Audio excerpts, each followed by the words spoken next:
මේක මිස් ආයතනයේ ඔෆිස් වැඩවලට හදපු i5 second gen PC build එක. build එකට තෝරගෙන තියෙන parts මොනවද කියලා එහෙනම් අපි මුලින්ම casing එකෙන් පටන් ගමු.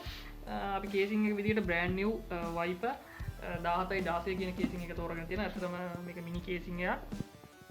RGB aroma යමුකුත් නැහැ. normal decent casing එකක් compact design එකක් තියෙන්නේ. ඉතින් අපේ customer PC එක build කරන්නේ office වැඩවල නිසා අපි වැඩි RGB පැත්තට focus එකක් දුන්නේ නැහැ. ඊට පස්සේ අපි power supply එක පැත්තට යමු. power supply ගැන කතා කරද්දී අපි මෙතනදී watt 400 80 plus power supply එකක් තෝරගෙන තියෙනවා. ඊට පස්සේ motherboard එක පැත්තට ගියොත් motherboard එක විදිහට අපි තෝරගෙන තියෙන්නේ H61 second gen motherboard එකක්. ඉතින් මේක ඔයගොල්ලෝ දන්නවා H61 කියන්නේ entry level motherboard එකක්. RAM slot අපිට දෙකක් ලැබිලා තියෙනවා. මේකට අපිට 16GB වෙනකම් RAM support එක තියෙනවා. නමුත් අපි RAM විදිහට 4GB stick දෙකක් තෝරගෙන තියෙනවා. ඉතින් මොකද මේ PC එක ගොඩක් වෙලාවට පාවිච්චි වෙන්නේ office එක නිසා එහෙම ලොකුවට RAM අවශ්‍ය වෙන්නේ නැහැ. ඉතින් අපි 4GB stick දෙකකට ගිහිල්ලා තියෙනවා 8GB විදියට. ඊට පස්සේ CPU එක පැත්තට අපි ගියොත් CPU එක ගැන අපි බැලුවොත් i5 2500 කියන CPU එක අපි තෝරගෙන තියෙනවා. 3.3 GHz clock speed එකක් තියෙනවා. ඊට පස්සේ cool එක විදියට තෝරගෙන තියෙනවා. cool එක ඇත්තටම මේක heat sink එක ටිකක් ලොකුයි. අපි ඒක නිසා තමයි මේ cool එක තෝරගන්න ප්‍රධානම හේතුව. ඉතින් stock cool එක සාපේක්ෂව ගත්තොත් මේක heat sink එක ටිකක් ලොකුයි. ඒ වගේම fan එකත් ටිකක් ලොකුයි. ඉතින් ඒ නිසා මේ cool එක තෝරගත්තා. stock cool එක තෝරගන්නේ නැතුව.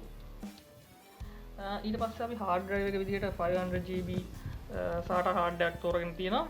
ඊට අමතරව අපි 128GB SSD එකක් තෝරගෙන තියෙනවා. ඇත්තටම මේ SSD එක සහ මේ hard එක එයාලගේ පරණ PC එක තිබ්බ hard disk එකක් සහ SSD එක තමයි අපි මේ build එකකට පාවිච්චි කරන්නේ. මොකද මේ company එකක් නිසා ඉතින් company එකට ගොඩක් එයාලගේ data වැදගත්.